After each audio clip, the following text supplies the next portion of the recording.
Welcome to another episode of 5ASIDE on beIN Sports. Happy Thanksgiving. Today we're going to be talking about some memories that we're most thankful for. African players who have scored some goals for their national teams, African players who have scored some goals for their club teams, and of course, we have to get into the fact that a player has won the CAF Player of the Year. But first, I have a question for you guys. What memory first comes to mind when you guys think of what you're thankful for in regards to African football history for national teams? I'll start off. I know it's recency bias, but the fact that Morocco was able to be the first ever African nation to make it to the World Cup semifinal, I mean, that's the definition of trailblazing. And seeing all their recent success, we've talked about now the U20 World Cup, the infrastructure, them hosting AFCON, it looks like they're one of the true world powerhouses. I just think that's an incredible moment, and you can see that that moment is turning into a movement. So I'm going to have to go with that.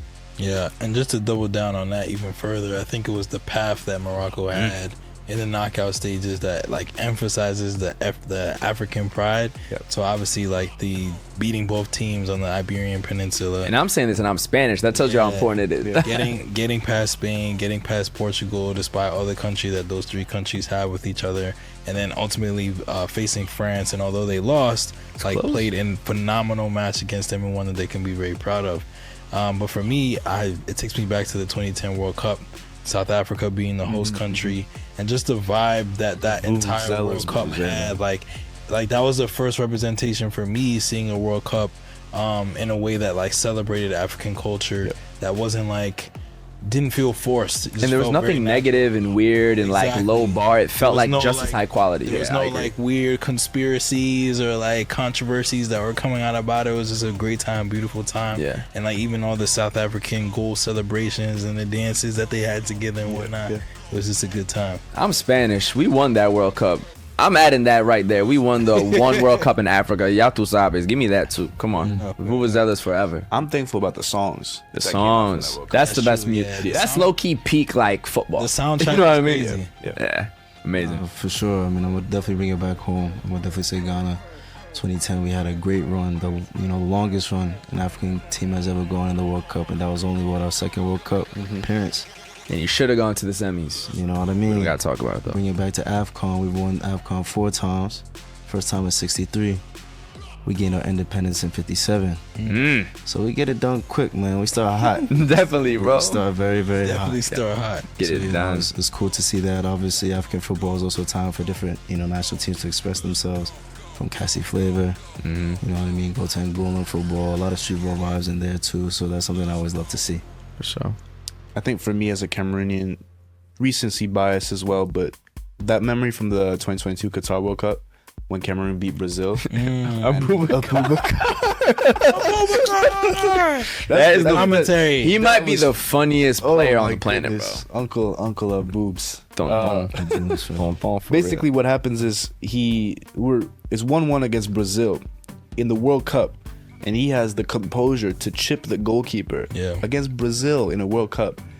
Takes off his shirt, celebrates, does the Boubacar celebration, gets a second yellow card, gets sent off, handshakes the referee. Referee smiles at him, laughs at him. We go on to win the game 2-1. Yes, we leave the tournament, but we beat Brazil in the World Cup. So I'm incredibly grateful for that. incredible. It's a good one. Anyway, speaking of players and goals in Africa, I have to ask you guys the same question, but this time African players for club.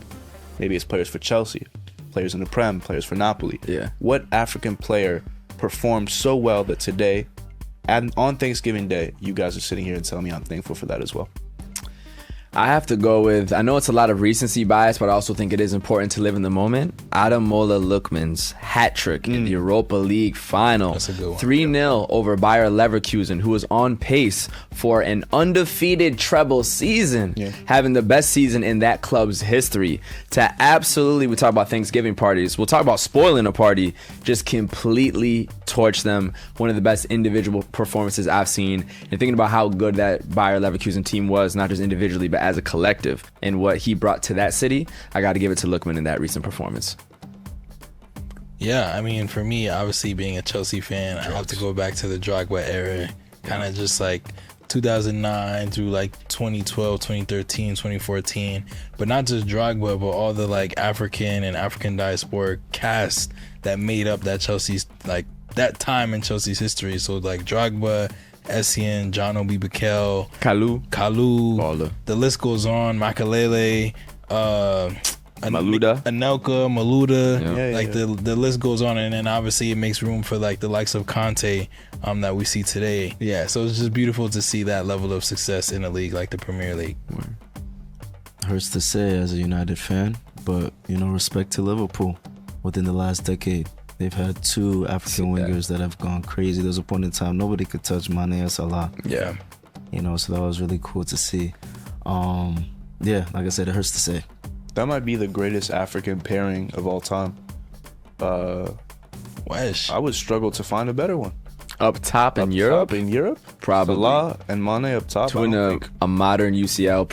To win modern every trophy in club football, they won all 6. Yeah. I ain't mad at it. Mane was unplayable. Salah's left foot was dangerous. Yeah. I can't think of a better one.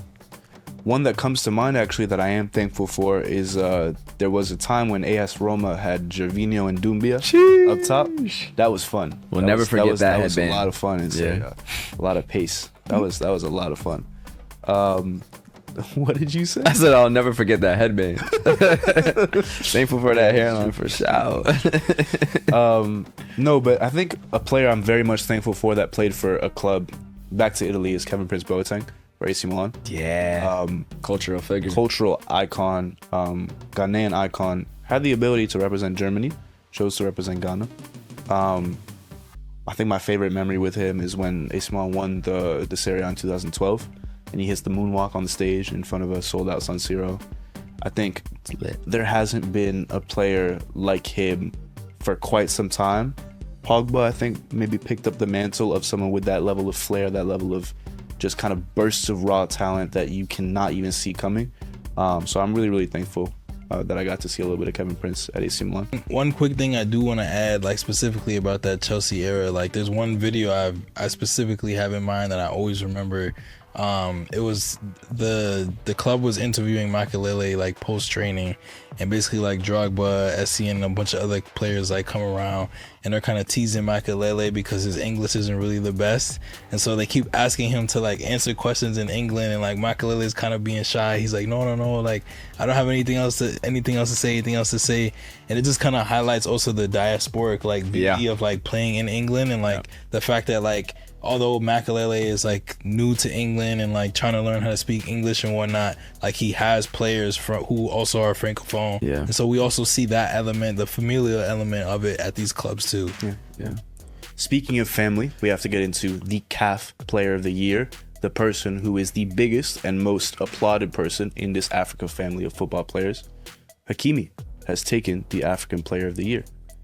Deserved? Thoughts? Do you think, in comparison to previous years, how do you guys feel about Hakimi winning it over Osimhen, winning it over Salah?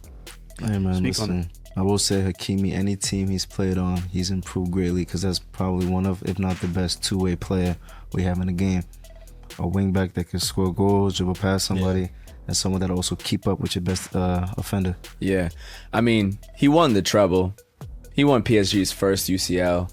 He not only was good on the wing, but he would actually come centrally a lot for PSG and control the midfield, which is an underrated talent for him. And shout out Coach Luis Enrique seeing that ability. He was scoring clutch goals from the top of the box. I believe he scored in the UCL final as well. He deserved it. He won everything. What more can you do than win everything and be arguably the best player on your team? Yeah, like most decorated player right now. Has the support of really like everybody. Like he's really like one of the people's favorites. Like he's not the type of player that seems like he's like egging on players or being like adversarial. Like he literally just plays the game, plays it well, and gets things done. And so like everybody likes him. To bring that up too, I think it's very heartwarming to see how a lot of attackers that play on his side end up having a bromance with him. Yeah. See Mbappé, see Sancho. Those are key players that, obviously operate on the same wing. And then his composure for Morocco in the World Cup during the penalties. Facts. It's a leader for him.